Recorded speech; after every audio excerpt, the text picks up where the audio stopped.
Hello friends, आप सब कैसे हो? आई होप आप अच्छे होंगे। आज हम आपके लिए लेके आए हैं the Hindu news analyse Hindi. The Hindu news के जो मेन टॉपिक होते हैं वो आपके सामने लेके आई हूँ। आज फ्रेंड्स मैं थोड़ा लेट हो गई हूँ क्योंकि 6, 7, 8 का जो डेली द हिंदू न्यूज़ है मैंने आपको एक ही वीडियो में कवर किया है, क्योंकि रोज़ मैं थोड़ा बिजी थी इसलिए मैं डेली नहीं लेके आ पाई थी। अब हम बात करते हैं the Hindu current affair daily. Friends, मैंने आपको 1 पेज नोट्स आपके सामने लेके आई हूँ। प्लीज़ वीडियो को ज़्यादा से ज़्यादा शेयर करें ताकि सभी के पास ये न्यूज़ और इसके बारे में जानकारी देखने को मिले। आइए हम बात करते हैं अपने फर्स्ट आर्टिकल पे। पहला है हमारा आयुष्मान भारत प्रधानमंत्री जन आरोग्य योजना लागू करने वाला 35वां राज्य जो है केंद्र शासित प्रदेश जो दिल्ली बना है। मतलब जो हमारा केंद्र शासित प्रदेश जो बना है 35वां, वो दिल्ली बना है। और इस पीएमजे आरोग्य योजना 23 सितंबर 2018 को लॉन्च किया गया था। आप फ्रेंड्स, आपको ये तिथि श्योर आपको अच्छे से याद करनी, क्योंकि आपको यूपीएससी यूपीपीसीएस के इंटरव्यू में आपसे पूछी जाती है। और नेक्स्ट है कि दुनिया की सबसे बड़ी स्वास्थ्य बीमा योजना हमारी आरोग्य योजना है। पूरी तरह सरकार द्वारा वित्त पोषित है और द्वितीय और तृतीय देखभालों के लिए परिवार की 5 लाख रुपए तक का बीमा प्रदान करते हैं। मतलब आरोग्य योजना है ये परिवार के लिए 5 लाख तक रुपए देने का बीमा प्रदान करती है। अब हम बात करेंगे जय श्री महाबोधि मंदिर। ये कहाँ पे है? श्रीलंका में देखने को मिलता है। विश्व मणिक्वर महामंत्र दिवस, ये कहाँ, इसकी क्या थीम? ये 9 अप्रैल को स्थापना हुई थी। थीम है सबका स्वास्थ्य सबके लिए। मतलब ये थीम हमने रखी है रणमोकर महामंत्र दिवस। ये सबके स्वास्थ्य सबके लिए लिया गया है। अब हम बात करते हैं नया पवन ब्रिज। भारत का पहला वर्टिकल लिफ्ट समुद्री पुल देखने को मिलेगा। इसमें भारत की मुख्य भूमि पर तमिलनाडु के मंडपम शहर की पवन द्वीप पर रामेश्वरम से जोड़ता है। मतलब वो मंडपम शहर है, उस जो द्वीप है उसे रामेश्वर से जोड़ता है।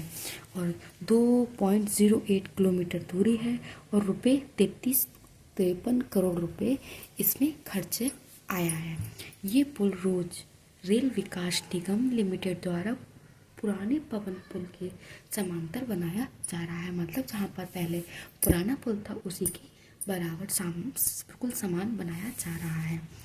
नेक्स्ट है हमारा आर्टिकल पोषण पाखवाड़ा का 7वां संस्करण 8 अप्रैल से 22 अप्रैल 2025 तक। फ्रेंड्स, ये हेडलाइन है। जो न्यूज़ में हेडलाइन दी जाती है वो किसी किसी में 23 भी है, तो आप मैनेज कर सकते हैं।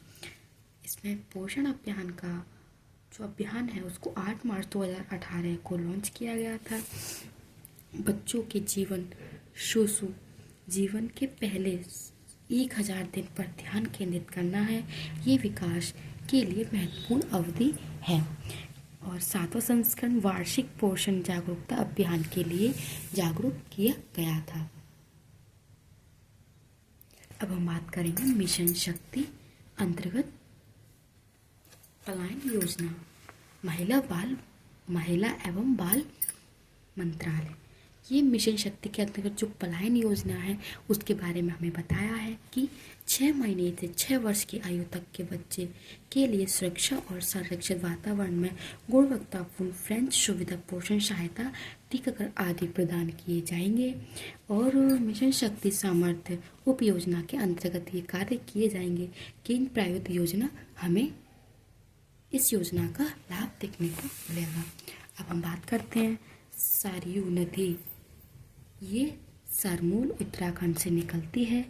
इसमें वेद और रामायण में वर्णित ये सरयू नदी है, ये वेद और रामायण में इसका वर्णन किया गया है। ये उत्तराखंड से निकलने वाली नदी है। ये उत्तराखंड और यूपी से होकर बहती है और अयोध्या इसी नदी के तट पर स्थित है। फ्रेंड्स, जब हमें कोई किसी शहर की नदी के बारे में बात करना है तो हमें उस शहर का जो सबसे ज़्यादा पॉपुलर जगह होता है, हम उसका नाम लेके हम जैसे पूछते हैं कि हम अयोध्या की नदी अयोध्या है वो किस नदी के तट पर स्थित है, जैसे कि सरयू नदी के तट पर स्थित है। फ्रेंड्स, आपको यूपीएससी और यूपीपीसीएस में आपको इससे क्वेश्चन रिलेटेड देखने को मिलेंगे, तो आपके लिए ये मोस्ट इम्पोर्टेंट है। अब हम बात करते हैं Mukundra hills tiger reserve, Kota Rajasthan के पास स्थित है।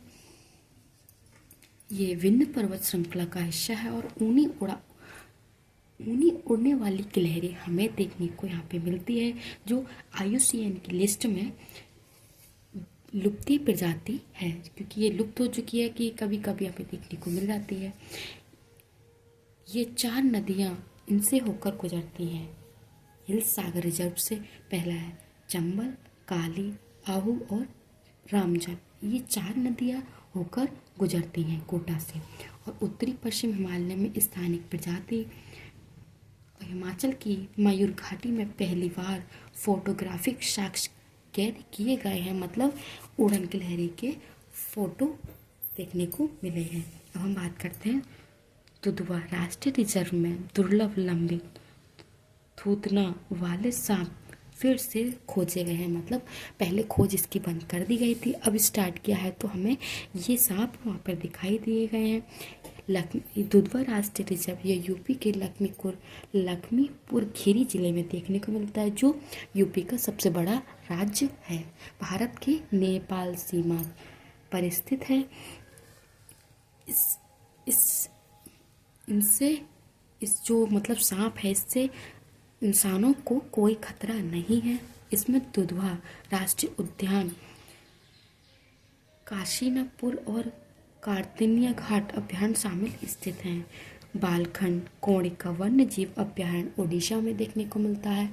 और सोमगुलटाइड मधुमेह और मोटापे के इलाज के लिए दवा उपयोग की जाती है, सोमोलेटाइड। और जो भारत और नेपाल के सर्वोच्च न्यायालय के न्यायिक सहयोग विमान के लिए समझौते पर हस्ताक्षर किया है। फ्रेंड्स, आप सभी को नोट्स कैसे लगे कमेंट सेक्शन में बताना, एंड वीडियो को ज़्यादा से ज़्यादा लाइक करना, शेयर करना, सब्सक्राइब करना ना भूलें। फ्रेंड्स, आपके लिए मैं एक पॉइंट कवर करती हूँ। मैं आपसे चाहती हूँ कि वीडियो को आप ज़्यादा से ज़्यादा शेयर करें एंड सब्सक्राइब करना ना भूलें, और आप अपनी तैयारी अच्छे से करें। All the best. Thank you.